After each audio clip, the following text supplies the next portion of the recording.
America is fast becoming, and really already is, a fascist country. What is fascism, really? Well, fascism is basically where the government and private businesses interact, and even the government controls the businesses. So there's a partnership between the government and businesses, and that's exactly where America already is. You hear the liberals all the time talking about the conservatives as being fascist. Well, they don't know anything about what they're talking about, because America is already a fascist nation. And conservatives, and I speak of constitutional conservatives, want to go back to the Constitution and free American business from the government overreach. But we have this already going on in our nation. A perfect illustration is an article that was put out, this is last week, by David Hood in BloombergIndustry.com. And the title of it reads, NASDAQ Board Diversity Rule Boosted LGBTQ Policies, report says. So basically, the article tells us that the NASDAQ rule, which has been blessed by the Securities and Exchange Commission in 2021, requires companies on the exchange to generally include at least one woman and at least one minority or LGBTQ member on their boards. You have to have it on your board. You have to say that we have diversity. Either that, or you have to explain why we don't have a woman, a black, or a lesbian, or LGBTQ, or any of these on the board. You have to explain that. Now, this pertains to public companies that are traded on the NASDAQ board. And it's like ESG rules and regulations. It requires diversity. Diverse board representation rule is what it is. So let's back up for a moment and talk about some of the elements of this. First of all, what is NASDAQ? NASDAQ is one of the exchanges on the New York Stock Exchange. It's a global exchange marketplace for buying and selling securities. So NASDAQ first began in 1971, but it includes such companies as the Google parent company, Alphabet. It includes also Apple. It includes Microsoft. It's headquartered in New York City, and operates approximately 29 different marketplaces. Basically, NASDAQ is the marketplace of America. That is the financial sector of America. It's what we used to call the free market, but no more. It's not free at all, because the rules are coming down from NASDAQ into the companies that they have to have these diverse members of the different communities on their boards, or they're not going to, or they'll be punished, or they're given time as to how much, and depends upon how large the company is. They have a whole chart about if the board is 5 members or less, these rules do not apply. If the board of the company has 9 members or more, then this is when these rules must be implemented. So basically, the marketplace of America has been taken over. And all of that, of course, is because NASDAQ is in control. It's underneath the umbrella of the Securities and Exchange Commission. The SEC is one of those government agencies, supposedly an independent agency, but it's an independent federal agency established in 1934. Now, you ought to know when we say 1934 that takes you back to the period of the FDR administration. That is, it would be, of course, in FDR's administration, socialistic policies, and that's what the SEC was established. That's when SEC was established, to oversee the financial markets. Well, why was that created in 1934? Why was the SEC created? Well, for the last 2 or 3 generations, Americans have believed, well, we had to have that because the financial markets were out of control in the 1920s, and we had the Great Depression. And so the Great Depression brought about a stronger government with FDR. And so FDR gave us, of course, the New Deal. So the New Deal was in response to the Great Depression of the 1920s. So we had to have it. That's what we're told in the school books. That's what we're told in college textbooks, that we had to have the Securities and Exchange Commission, or the entire corpus of the New Deal, in order to control what's going on, because freedom simply doesn't work. We had the Great Depression. What they don't tell you is that the Great Depression was brought about by, just 15 years earlier, the establishment of what? Well, that would be, of course, 1913, The Federal Reserve, the Federal Reserve Act. The Federal Reserve Act of 1913, established under this extreme secrecy, created such a marketplace that it was able to crash the market. As a matter of fact, there are some individuals involved in the Federal Reserve who made statements to the effect that, yes, we know that we've caused the Great Depression, or we know that we caused it back then, but it will not happen anymore.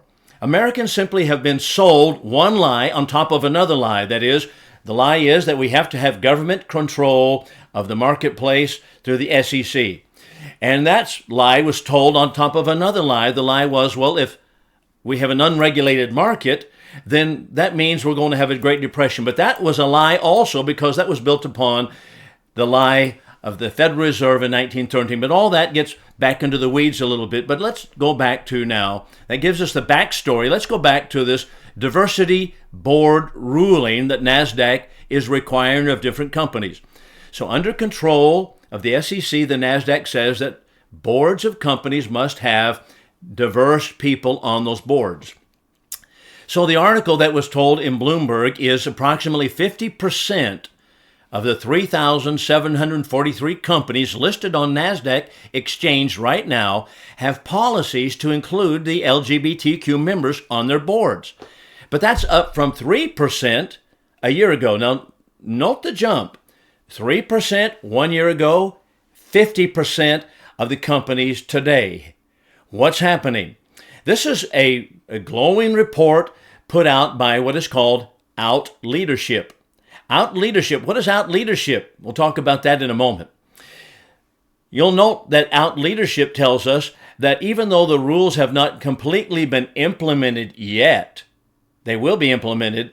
It shows us that the threatening of the rule, that is, the companies are seeing what's coming down the pike, and they are responding to what they see as going to take place in the future. So Out Leadership study says, well, we've been scrutinizing the boards, and we're seeing if the boards of these companies in America are represented by diverse populations in America, LGBTQ community particularly.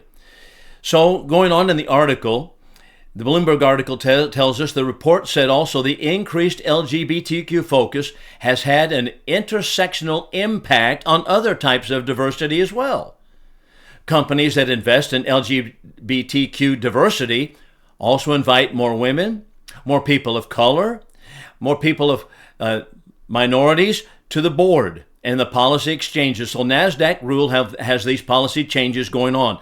Now this is the CEO of Out Leadership, and the founder, that would be Todd Sears, has stated. So what's taking place? Out Leadership is pressured, that is, this LGBTQ organization, Out Leadership, and has pressured the government. The government, of course, is all in bed with it. And so the government, through the SEC, is putting pressure on NASDAQ, and all the companies on this exchange are required to reflect diversity on their boards. Let's talk about Out Leadership for just a moment. Who is Out Leadership? Out Leadership claims to be the world's most influential LGBTQ network. The CEO and founder is Todd Sears. Todd Sears has spent many years in intersection of finance and equality. And he created the first team of financial advisors on Wall Street focused on the LGBTQ community, and bought almost $2 billion of new assets, that is, brought them to the firm from LGBTQ couples. It also includes on the board of Out Leadership, Kathleen Sebelius. Kathleen Sebelius served on the Obama administration. You know that name. She was the HHS secretary under President Obama. It includes people such as Beth Brooke. Beth is an Out board member at many world-renowned companies. She's passionate, we're told, about cultivating a safe environment for all members of the LGBTQ community. Another one is Teek Milan. Teek Milan, he's on the board also at Out Leadership. He's a journalist, human rights activist, father and public figure. Unique story is he came to Out Leadership at age 14. And 10 years later, he's a transgender man. So he's transgender. Lanaya Irvin, she's a CEO of another company. Lanaya also is vocal about intersectional identity. She's a black lesbian, proud black lesbian. Pamela Stewart, who's also a member of GLAAD. That would be GLAAD. All of these are homosexual organizations. So let's notice a couple of things regarding this. Let's just reflect for a moment. What's going to happen here? What is absolutely going to happen in our country when this occurs? Well, number one, this is going to drive up salaries of all these people. Why will that be the case? It will drive up the CEO's take-home pay. Why and how is that the case? Because let's face it, if you're a company listed on NASDAQ, you have a board perhaps of 9 people, but you don't have a black lesbian, and so here's a black lesbian. Boy, you can call your own shots. You can demand whatever salary that you want. And we've heard so many stories about how bad it is that the CEOs have taken home so much money and they are so highly paid compared to the workers in the company. But all of this does is up their salaries even more. The compensation then will be given to them, and the compensation of these CEO board members, or the board members plus the CEOs, has become such an irritant to people all over the country. But this will simply continue to drive up the salaries. So if you're a black lesbian, if I'm a transgender, I'll just name my salary, and that will be fine. But here's really the point. This is government dictating to nation or to companies exactly how they're going to conduct business. The government dictating to companies is the very definition of fascism.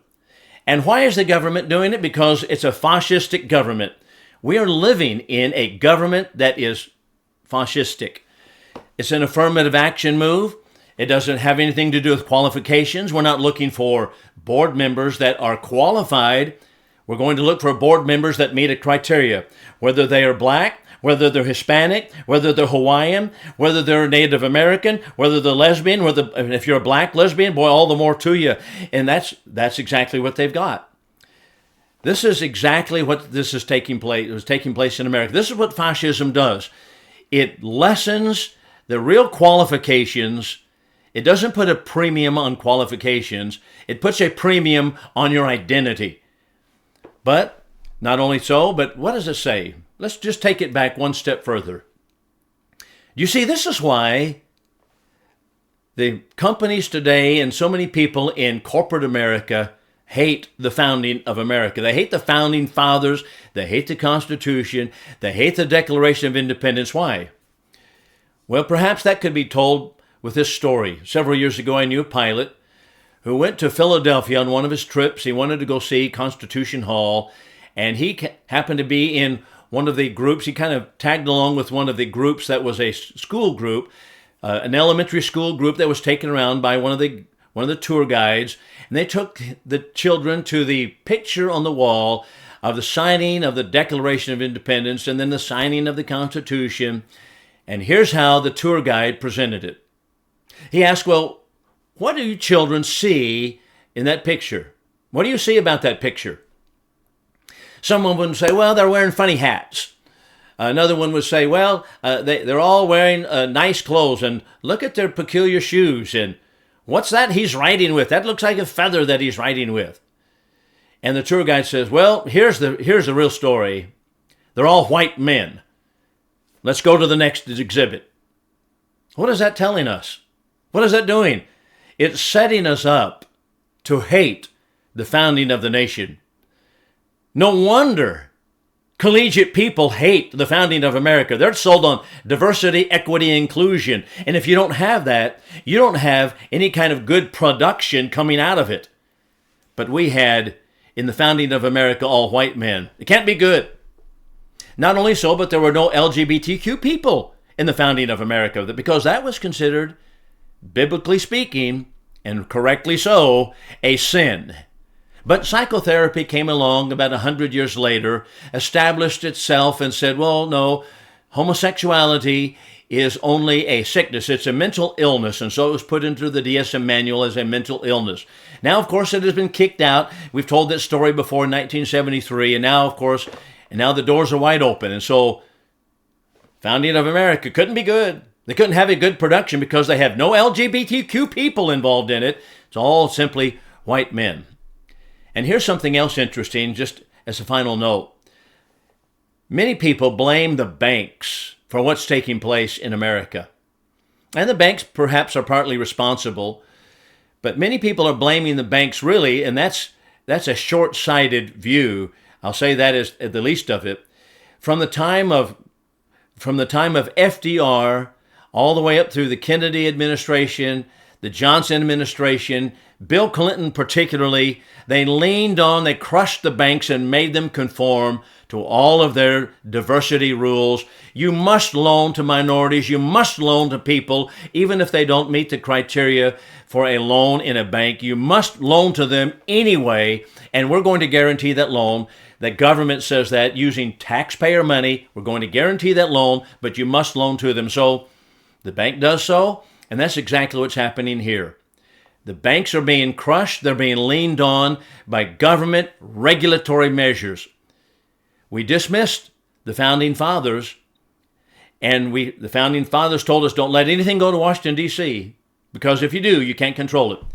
And so for the past 3 generations, we've allowed the federal government to control everything involved, and now we're going to pay the price, and we are paying the price. And that is what's happening in a fascistic government in which we live. Diversity rules for boards. So let's think about that mantra that diversity is our strength. We've heard it, as I said, 1,000 times, if we've heard it one time at all. Diversity is our strength. We've got to be diverse, and everything's got to be diverse. And so the NASDAQ rule is that board members have to be diverse, and we'll talk about that just a little bit. But at this segment, I want to plumb down into it just a little bit more and examine what is meant by that. So let's ask 3 basic questions regarding it. What is meant by diversity? And this applies across the board. What is meant by diversity? Well, you would think, it might be different people. Different people, of course, would be the satisfaction of diversity. But no, that's not what is meant when Joe Biden says diversity is our strength. It's not just multiplicity of people. Would it be just different people with different backgrounds? That is, myself, my brother, we both have similar backgrounds, but there's some diversity in our backgrounds. Would that qualify for the diversity that Joe Biden demands and is mandated now by the Securities and Exchange Commission? How about me and my sister? No, that's not going to be the diversity that they have in mind. Now, that might be some qualification or some satisfaction to them because my sister, a woman, but that's not what they have in mind at all. Let's be clear about exactly what type of diversity they have in mind. What is required by the government? And it's a requirement, note that. It's not simply diversity of talents, not simply diversity of abilities, not simply diversities of strengths and skills that people bring to the table. Instead, it's a diversity that is equated with ethnicity and sexual behavior. That's all. Nothing more, nothing less. Ethnicity and sexual behavior. And I said it that way purposefully, not orientation, it's sexual behavior. So that's the answer to the first question, and that is, what is the diversity that they require in the NASDAQ board, and of course the mantra that the government presses upon all of us, and we've heard it in schools and we've heard it everywhere, that we've got to have diversity. What they mean is diverse in ethnicity and sexual behavior. The second question is, how is diversity our strength? How could it be a strength? Well, it is assumed, and there's a key word there, it is assumed that this type of diversity will bring better talents, better abilities. That is, diversity as far as ethnicity and sexual behavior is concerned. Now, it's going to be assumed that it brings better talents and abilities, but why? Why would a talented white man, why could not, we'll say it this way, why could not a talented white man join another talented white man on a board, and that brings diversity of strength and ability and talents? Why would that not satisfy diversity in this particular regard? Why would that not be diversity as our strength? Well, because, as I've said, according to the government, that which is mandated, and that is, it's got to be ethnicity and sexual behavior. And by that sexual behavior, they mean homosexuality. So here's another question. Number three question. First is what is meant by diversity? Secondly, why would it be diversity our strength? But number three, why would it be mandated? I want to emphasize this. We talked about that in the first section a little bit, but why would it be mandated? We are told that diversity is a strength. As a matter of fact, the bill of goods that we are being sold continually is that diversity, if you have diverse ethnicity and diverse sexual orientation or sexual preference, that homosexuals on a board, then that is going to be a supercharged organization. That's going to have an organization that is far outrunning the others in production, far outrunning others in talent, abilities, and everything's going to be coming in much more money. And so that's the idea. But the question is, well, if that's the case, why require it? Why would NASDAQ and the Securities and Exchange Commission require that kind of diversity if it's self-evidently the case that that type of diversity is a supercharging to a company, to any kind of a board, to any kind of business, to a school or anything, and that is going to expand the growth exponentially? Well, why would it be mandated? Why does the government have to come in and say, through the NASDAQ board, here's what you're going to have to do, and you're going to have to meet these requirements? So you see, something is very fishy in this. There's something that doesn't smell right at all. And the idea that diversity is our strength really goes by the wayside. But what I would like to do in this particular segment, I want to apply it to the Bible. I want to look at what the Bible has to teach and what the Bible has to say regarding it. Let's think about the authorship of the Bible. So the Bible, the inspired production, 66 books which make the Bible, 39 in the Old, 27 books in the New Testament. Let's think about those 66 books that were composed over 1,500 years by about 40 different authors living at different times, different climes, different cultures. But what do we know about the writers of the Bible? Now, the author, of course, is God. All of it is inspired of God, 2 Timothy 3, 16 and 17. But what do we know about the writers of the Bible? Let's take the Old Testament. Well, they were all Jews. They were all men.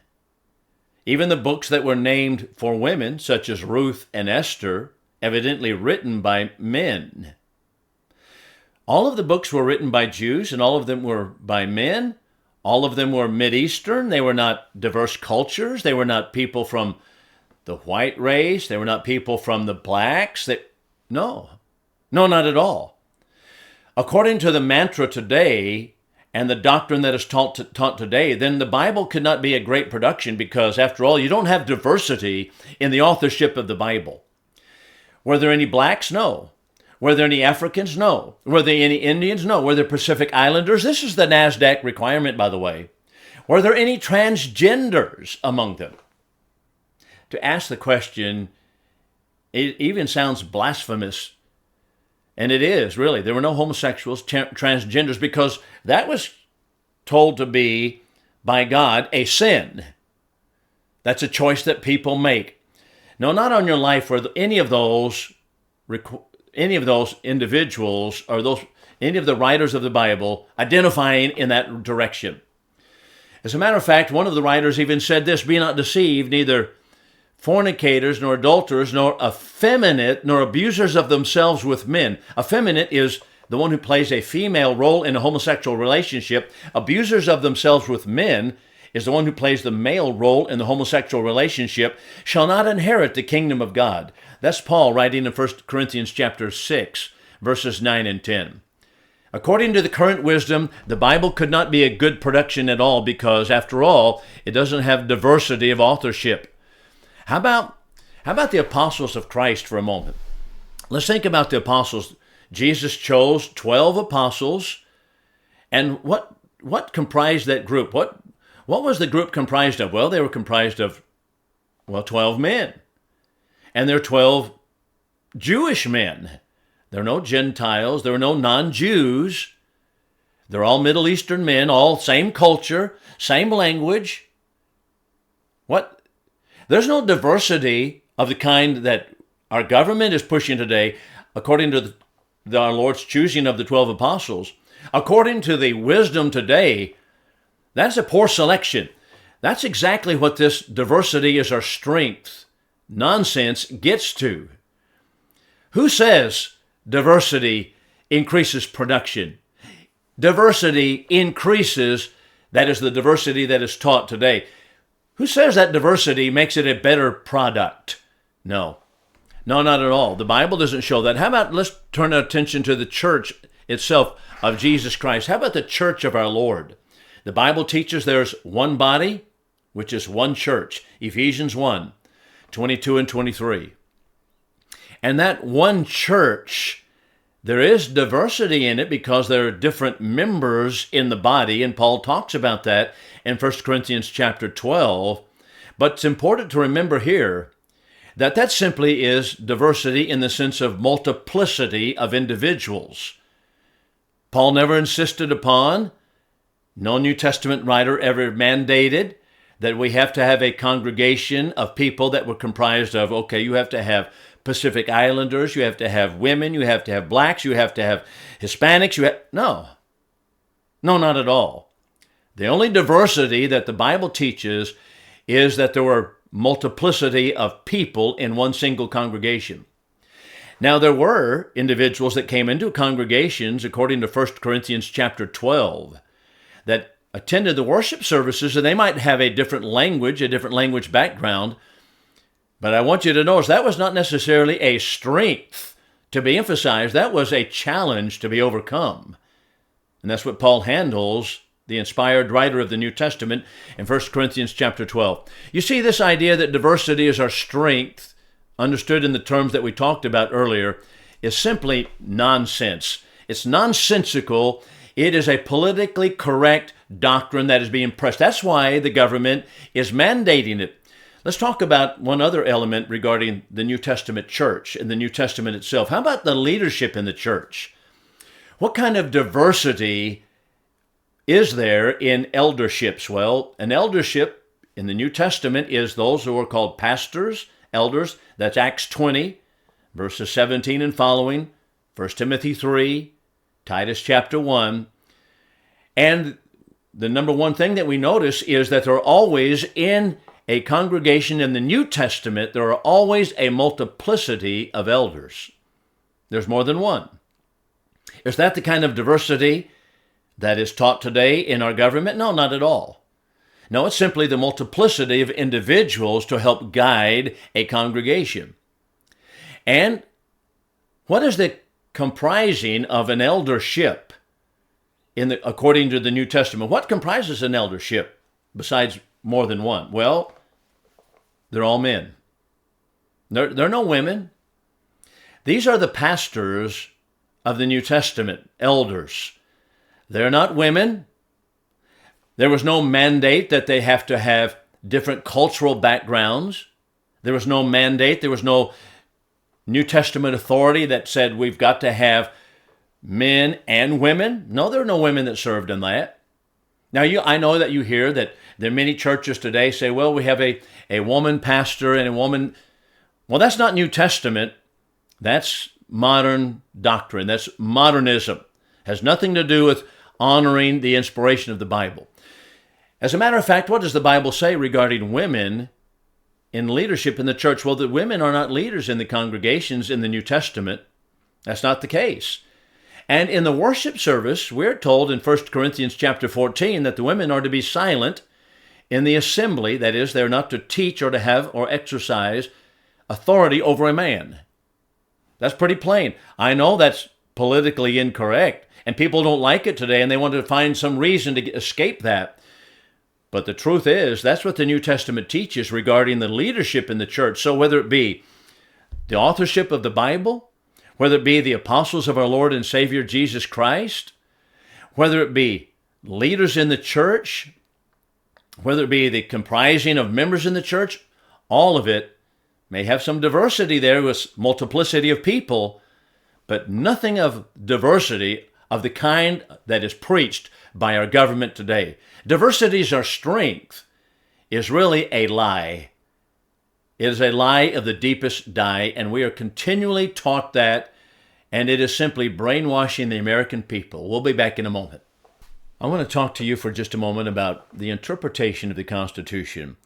The show is about the Constitution primarily as the baseline of our concepts of Americanism, and really that which restrains the government in order that we might enjoy the freedoms that God gave us. And that's the essential principle that we need to understand. Everybody needs to understand. This is how our country was founded. The concept is that God gave us liberty. He gave us freedom. That's posited in the Declaration of Independence. And how are we going to maintain that? How are we going to achieve that in a country? Because the history of the world shows us that people lose their liberties because of government that's too strong. The government starts off well. It may start off small, but it grows, and it gathers power, it gathers steam, and soon enough, that government itself begins to remove the liberties that people have. That's exactly where we are right now. That's exactly what's happening in our country. And part of it now that is being taught in our country is that the government actually gave us the Constitution, and that the government gives us liberty, the government gives us freedom, and what the government gives, the government can remove. And part of that process involves the idea that, well, we don't know what the Constitution says until the Supreme Court tells us what the Constitution says. And so the governing authorities tell us what the Constitution is all about and what the Declaration of Independence means and so forth. And all of that really removes the key of knowledge from men. It removes from us the ability to look at the Constitution, look at the Declaration of Independence, and understand what these documents actually say. So let's just start for a moment with this. The Constitution is the Bible of the country. That's how Abraham Lincoln referred to the Constitution. It's the Bible of the country. And up through the period of the Civil War, the Constitution was carried by people in their pockets. It was understood. It was read. They digested it. They discussed it. They debated it. And they understood what the Constitution basically said. The same thing regarding the Bible. We just talked about the Bible and made application regarding the Bible. The Bible is a document that is written to be understood. It was written to the common man, and it is to be digested by us. But on the other hand, what takes place is that nowadays people say, well, the Bible can only be understood by preachers, can only be understood by, and if you're in the Roman Church, they say the Roman Church has the authority, the final authority as to say what the Bible actually teaches. That is a self-contradictory position, which we'll talk about in just a moment. But let's just back up to the Constitution for a moment. I thought it was interesting that Thomas Jefferson said that every man is the arbiter of the Constitution. It is not to be divined by and interpreted only by black-robed justices. If justices are those who are the arbiters of the Constitution, the sole arbiters of the Constitution, and the sole authority to interpret the Constitution, then what do you have? Well, you have a power grab, and we have basically an oligarchy where just a few people at the top are telling us, here's what the law is, here's what you need to understand, and we'll tell you what it is, and when you need something else, we'll tell you. That is exactly the opposite of what our founding fathers wanted to accomplish. They wanted to accomplish that every person should be able to know the Constitution, understand it, to be able to interpret it, and to be able to apply it themselves. So here's how Jefferson talked about it. Laws were made for men of ordinary understanding and should be construed by the ordinary rules of common sense. That's plain, that's simple. It's exactly the same thing I say regarding the Bible. Just put the Bible in there instead of the Constitution. The Bible is made for men of ordinary understanding and should be construed by ordinary rules of common sense. So regarding the Constitution, the federal government tells us this. This is the federal government website. It tells us the Supreme Court stands as the ultimate authority in constitutional interpretation, and its decisions can be changed only by another Supreme Court decision or by a constitutional amendment. Now, what's wrong with that?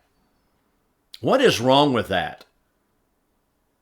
Well, if you follow Jefferson's readings and understanding what he just said regarding the Constitution, as well as the Declaration of Independence, then you know what's wrong with it. The authority does not reside in the Supreme Court. The Supreme Court only makes decisions and is authority for the specific cases in applying the Constitution to those specific cases that come before it. And it's not that the Supreme Court is the sole arbiter of the meaning of the Constitution, and no one can know what it means until the Supreme Court speaks. For example, I remember vividly when Obamacare was passed by the Congress, and it went to the Supreme Court, and this decision that was made at the Supreme Court, and at that point, Megyn Kelly was, I think she was on Fox News at that time, and she was talking about, well, we just don't know whether Obamacare, government-mandated health care, is constitutional or not. We don't know. And then all of a sudden, the Supreme Court came out with a decision. She said, we'll have to wait for what the Supreme Court says. And the Supreme Court says, at first, people were thinking, well, is the Supreme Court saying that it's not constitutional? Well, that must mean it's not constitutional. Then it came out, well, and then Megyn Kelly was the anchor there. She said, well, the Supreme Court says it's constitutional, therefore it's constitutional. Nonsense. The Supreme Court does not tell you what the Constitution means. And it certainly was not designed by the founders to make law and to give you the sole interpretation of the Constitution. No, according to Jefferson and those who crafted the Constitution is understandable by men of ordinary understanding. We knew Obamacare and mandated health care is unconstitutional because we can read the Constitution and understand it ourselves. That's exactly right. And we don't need a Supreme Court to tell us, let's think whether it's constitutional or not. That is all called judicial supremacy. So what is it? Do we have a constitutional supreme? Is it a constitutionally supreme country? Or is it a judicially supreme country? Well, the practice today, and from about 1895 on, the Supreme Court tells us what the Constitution means, and it's a judicial supremacy idea. That began in 1895. As a matter of fact, one of the Supreme Court justices, he ascended the bench earlier, and his name was Charles Evans Hughes, and he served as Chief Justice from 1930 to 1941. And he said this, we are under a Constitution, but the Constitution is what the judges say it is. Okay, there we have it. You see, they want the power to be at the top. Very opposite of what our founders wanted and mandated. Very opposite of what they taught, all of them. We now have judicial supremacy. So I want to apply that, and by the way, that's unconstitutional. That's not, we can read the Constitution. We can see what it says. That's the same thing. Let's apply it to the Bible. We've applied it to the Bible. The last point, let's talk about constitutional supremacy or judicial supremacy applied to the Bible. When you apply it to the Bible, I remember John Wycliffe made this comment. He was a translator of the Bible from the Middle Ages. He was actually himself, he was persecuted by the Roman Catholic Church for translating the Bible, but he made the comment, he says, I want to make the Bible so that even the plowboy can understand it. They would have availability to it, they'd be able to understand it. And that's exactly the case. The Bible can be read and understood by all of us. We can understand it, we can go to it and read it. We don't need a bench, a Supreme Court to tell us what it means. But that is exactly the Roman Catholic position. And that is that the Bible means only what, not the Supreme Court, but only what the Roman Pope or the Catholic Church tells us that it means. That's exactly their position. And so we sit around and wait. Many people do say, what does the Roman Church and what does the Pope, what does the Holy See, what does he say this passage means? No. No, you can read it and you can understand it. The Roman Church was not formed and the first Pope was not crowned until 606 AD. If that be the case, and it is, history is clear, who could understand the Bible for the first 6-7 centuries? No, the Bible is written to be understood by the common man. Same thing regarding our Constitution. You can open it and read it. The question is, and the real issue is, are you studying the Bible and are you studying the Constitution? We'll be back in a few moments. Before I go today, I do want to make mention of a couple of avenues that you can find this material and also that you can help the work if you wish to do so. The radio station, of course, is News Talk 1290 out of Wichita Falls. It's also on FM 96.3. But we're also in Lubbock and Abilene as well, so you can find the show there, Patriotic Pulpit. You find it in Lubbock, Abilene, and Wichita Falls. I have a website that is behind the scene, which is called American Liberty with Bill Lockwood. And you can go to that website. It has a donate button if you wish to. If you care to donate, that's fine. If you don't, that's fine also. And you can donate. There's a donate button on that website. To find the show, you can go to a couple of different apps. And one of them is Spotify app. The show is called Patriotic Pulpit on Spotify app. Also on Amazon Music, you can find us there as well. Now, I have another avenue, which is really my main avenue, at the Iowa Park Church of Christ, which is iowaparkcoc.org. I preach at the Iowa Park Church of Christ. And so you can find me at that website. It's easier to find my sermons, however, on BibleStudiesWithBillLockwood.com. BibleStudiesWithBillLockwood.com. So those are the avenues where I put out material, and you can go there and you can follow any of that you wish to, make comments, and I'm happy for you to do that, positive, negative, whatever you may want to say, and donate if you will. Thank you for listening.